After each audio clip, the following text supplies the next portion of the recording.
Hello and welcome. तो बच्चों, आज हम लोग इंडियन इकोनॉमिक डेवलपमेंट में फर्स्ट चैप्टर का स्टडी करेंगे। चैप्टर का नाम है हम लोगों के Indian economy on the eve of independence. ठीक है, on the eve of independence की इंडियन इकोनॉमी को जानने से पहले हम लोग को ये जानना जरूरी है कि इंडिपेंडेंस के पहले यानी कि ब्रिटिश रूल के समय इंडियन इकोनॉमी की क्या कंडीशन थी। इनफैक्ट ब्रिटिशर्स के आने के पहले भी क्या कंडीशन थी, तब तो हम लोग समझ पाएंगे कि हाँ, इंडिपेंडेंस के समय जो कंडीशन थी वो क्यों थी और कैसे हो गई। Now let's start. तो हम लोग शुरू करते हैं कि बिफोर ब्रिटिशर्स यानी कि बिफोर ब्रिटिश रूल से पहले किस तरीके की इकोनॉमी थी हमारी। प्रॉस्पेरस इकोनॉमी थी, एग्रियन इकोनॉमी थी, वेल नोन हैंडीक्राफ्ट इंडस्ट्रीज थे, है ना। इतनी सारी चीजें थी हमारे इंडियन कंट्री में। इसी वजह से हम लोग सोने की चिड़िया कहलाते थे। 1757 में एक बैटल ऑफ प्लासी हुआ जिसमें कि ब्रिटिशर्स के रूल का ओरिजिन हुआ। ठीक है, तो वो उनकी क्या इकोनॉमिक पॉलिसी थी इंडिया में जब उनका रूल था। उनकी इकोनॉमिक पॉलिसी थी प्रोटेक्शन एंड प्रमोशन। लेकिन ये प्रोटेक्शन और प्रमोशन था किसके लिए, ये इकोनॉमी थी किसके लिए। ये इकोनॉमी थी जो कि ब्रिटेन में इंडस्ट्रीज थी उनके लिए। ब्रिटेन की इंडस्ट्री को प्रोटेक्ट किया जा रहा था और ब्रिटेन की ही इंडस्ट्री को प्रमोट किया जा रहा था। और किया क्या गया इंडिया में, डी इंडस्ट्रियलाइजेशन होने से जो इंडिया की हैंडीक्राफ्ट थी ये डिक्लाइन कर गई। अब क्या हुआ कि जितने भी इंडिया के रॉ मटेरियल्स थे, हाँ, अब वो कॉटन हो और तुम्हारा ग्रेन्स हो या फिर शुगर हो, कोई भी, हाँ, सब चीजें, बेसिक नीड की भी सारी चीजें जो हैं, सारे आइटम्स जो हैं, वो क्या होते थे, एक्सपोर्ट कर दिए जाते थे। कहाँ पे, ब्रिटेन में। ठीक, वहां पे फिर उसी रॉ मटेरियल से जब वो रॉ मटेरियल फिनिश गुड्स में कन्वर्ट हो जाता था तो इंडिया में ड्यूटी फ्री जो है इंपोर्ट कर देते थे, जिससे कि वो जो प्रोडक्ट था, वो जो आइटम था, वो और सस्ता हो जाता था। फिर अब हैंडीक्राफ्ट में वर्क जो है वो मैनुअली होता है, जिसकी वजह से मेहनत बहुत है, बहुत हार्ड वर्क होता है, तो उसके चार्जेस हाई हो जाते हैं। बहुत फाइन वर्क होता है। लेकिन अब जो फैक्ट्री बेस्ड प्रोडक्ट आने लगे वो क्या होते थे, वो मशीनरी से होते थे। बड़े बड़े टेक्नोलॉजी, मशीन, ये सारी चीजों का उस पर इम्प्लीमेंटेशन होता था, जिसकी वजह से क्या होता था कि कम टाइम में बनता था और ज्यादा बनता था और उसका कॉस्ट जो है वो कम हो जाता था। क्यों? क्योंकि भाई वो जब एक्सपोर्ट कर रहे हैं तो कम दाम में कर रहे हैं, है ना, उसका कॉस्ट जो है कम कर रहे हैं। देन जब उसका इंपोर्ट कर रहे हैं वो भी ड्यूटी फ्री कर रहे हैं, तो क्या हुआ, वो चिप पॉइंट ऑफ व्यू में आया। तो ये क्या हो गया, अपना ही रॉ मटेरियल हमारी कंट्री का ले जाके अपने ब्रिटेन में उसको फिनिश गुड्स बना के इंडिया में लाके सेल करते थे। ठीक है, अब ये बार बार तुम लोग के सामने आएगा, कंटिन्यूअसली रिपीट होता रहेगा। रॉ मटेरियल ले जाते थे, फिनिश गुड्स ले आते थे, तो इसमें जो है बहुत बोर्डम की जरूरत नहीं और ना ही कंफ्यूज होने की जरूरत है। देन क्या था, इंडिया का low level of national income और पर कैपिटा इनकम बहुत ही लो था, बहुत लो था। और इस पे कभी ब्रिटिशर्स ने वर्क ही नहीं किया। उन्होंने कभी सोचा भी नहीं कि इसको हम लोग कैलकुलेट करके देखें कि कितनी पर कैपिटा इनकम है इंडिया की, या फिर क्या है नेशनल इनकम है इंडिया की। बट इंडिया में इंडिविजुअली कुछ लोगों ने इसके ऊपर यानी कि नेशनल इनकम और पर कैपिटा इनकम के ऊपर अपना एफर्ट दिया। दादा भाई Naoroji, Williams Digby, फिनले Siraj, VKRV Rao and RC Desai. ठीक है बच्चों, जो इन लोगों ने थे, ये 5% इन लोगों ने अपना पर्सनल एफर्ट दिया नेशनल इनकम और पर कैपिटा इनकम को कैलकुलेट करने के लिए। अब देखो, तुम लोग का जो एमसीक्यू है वो क्या क्या बन सकता है। पहला तो ब्रिटिश रूल के पहले क्या इकोनॉमी थी इंडिया की, देखो क्या क्या थी, प्रॉस्परस इकोनॉमी, एग्रीकल्चर इकोनॉमी और वेल नोन हैंडीक्राफ्ट इंडस्ट्री थी। फिर ब्रिटिश रूल जब आया इंडिया में तो उनकी क्या इकोनॉमी थी, उनकी पॉलिसी क्या थी, उनकी पॉलिसी प्रोटेक्शन एंड प्रमोशन, लेकिन किसकी, जो ब्रिटेन बेस्ड इंडस्ट्रीज थी, और deindustrialization, that is the cause of decline in handicraft. हाँ, और ये क्या हुआ, हमारा टोटल हमारी इंडिया की इकोनॉमी को पूरी तरह डिस्ट्रॉय कर दिया। इंडिया में किसी के पास खाने के लिए नहीं रहता था, है ना, वो क्या क्यों नहीं होता था भाई, रॉ मटेरियल बेच रहे हैं तो पैसा तो मिलना चाहिए ना। आज की डेट में भी तो इंडिया एक्सपोर्ट करती है, इंपोर्ट करती है, लेकिन ये सिचुएशन तो नहीं है। क्यों नहीं है, क्योंकि आज की डेट में अगर हम कोई भी आइटम एक्सपोर्ट कर रहे हैं तो उसके बिहाफ पे हमें पेमेंट होता है, गोल्ड, सिल्वर, कैश, कुछ भी, ठीक है। लेकिन इस सिचुएशन में इंडिया को रिटर्न में बहुत नॉमिनल या कुछ भी नहीं मिलता था। ब्रिटिशर्स कहते क्या थे कि हमारा जो एक्सपेंसेस है, जो मैंने आप लोगों को आइटम लिया और हमें आपको जो कॉस्ट पे करनी थी, वो सारा हमारे एक्सपेंसेस में ही चला गया। कैसे चला गया, हम वॉर में चला गया, हम लेके आ रहे थे सारे आइटम्स, उसमें चले गए। देन अगर जो ऑफिसर्स हमारे इंडल्ज हैं इन सारे वर्क में, एक्सपेंसेस में, उसमें चले गए।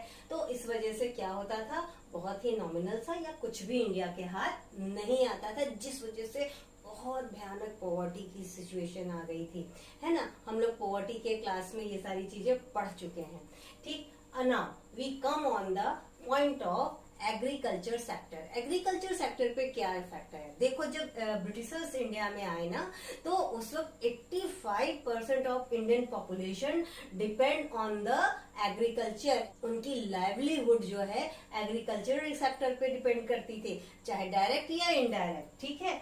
अब एग्रीकल्चर सेक्टर स्टेगनेट क्यों हो गया ब्रिटिशर्स के रूल में, कारण क्या था कि लैंड सेटलमेंट सिस्टम, जो जमींदारी सिस्टम हुआ ना, उस वजह से जो एग्रीकल्चर सेक्टर था वो स्टेगनेट हो गया। कैसे कि देखो जो एडमिनिस्ट्रेशन था वो कैसे था, गवर्नमेंट, फिर जमींदार,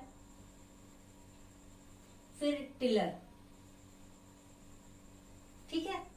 अब गवर्नमेंट ने कुछ फिक्स अमाउंट जमींदार से लेने के लिए बना रखा था कि हमें ये फिक्स अमाउंट तो चाहिए ही चाहिए, ठीक। बाकी आप टिलर से कितना आप ले सकते हैं वो आपकी कैपेसिटी, वो आपका टैलेंट, ठीक। तो अब जमींदार क्या करता था, टिलर के पास जाता था, वो कहता था फसल हुई नहीं हुई, सही है नहीं सही है, आप हमको इतना टेनेंट दीजिए ही दीजिए, अगर नहीं दे सकते तो जमीन हमारे पास, ठीक है। तो ये क्या हुआ, बहुत, इसको हम कह सकते हैं बहुत ही भयानक एक्सप्लॉयटेशन का सिनेरियो चल रहा था, बहुत भयानक हरेसमेंट होता था, ठीक है। आज की डेट में अगर फार्मर्स नहीं अपना क्रॉपिंग अच्छे तरीके से कर सकते हैं, चाहे वो रेन सही तरीके से नहीं हुआ, या फिर फर्टिलाइजर सही तरीके से नहीं मिला, या फिर कोई ऐसा नेचुरल क्लैमिटीज आ गई जिसकी वजह से अच्छी तरीके से उनका प्रोडक्शन नहीं हो पाया, तो क्या वो किसी एक पर्टिकुलर नियम के अंदर बंधे होते हैं? नहीं, बिल्कुल नहीं बंधे होते हैं। क्यों नहीं बंधे होते?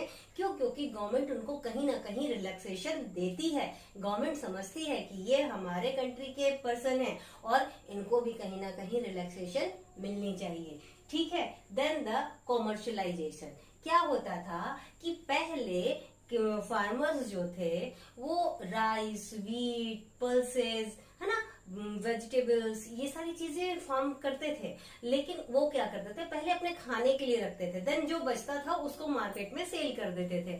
बट यहाँ पे गवर्नमेंट ने क्या कर दिया, ब्रिटिश रूल ने क्या किया कि कैश क्रॉप को ले आए, है ना। हम लोग कैश क्रॉप रूरल डेवलपमेंट में पढ़े हैं, है ना। कैश क्रॉप ले आए। अब ऐसे क्रॉप जिनको की कॉमर्शियली यूज किया जा सकता है, क्या हो सकता है? अब जैसे इंडिगो हो गया, है ना। अब इंडिगो की बहुत ही फार्मिंग हुई, और इंडिगो की फार्मिंग होने से जो लैंड है वो उसकी फर्टिलिटी भी कम हो जाती है ना। तो अब क्या होता था कि फार्मर्स को वो क्रॉप को, कैश क्रॉप को करने के लिए जो है मजबूर किया जाता था। क्यों? क्योंकि उनको अपने रॉ मटेरियल चाहिए होते थे, है ना। तो इस वजह से कॉमर्शियलाइजेशन भी एग्रीकल्चर सेक्टर के लिए बहुत बड़ा कॉज हुआ स्टेग्नेशन के लिए। लो लेवल ऑफ प्रोडक्टिविटी, जो लो लेवल ऑफ प्रोडक्टिविटी थी वो क्यों हुई?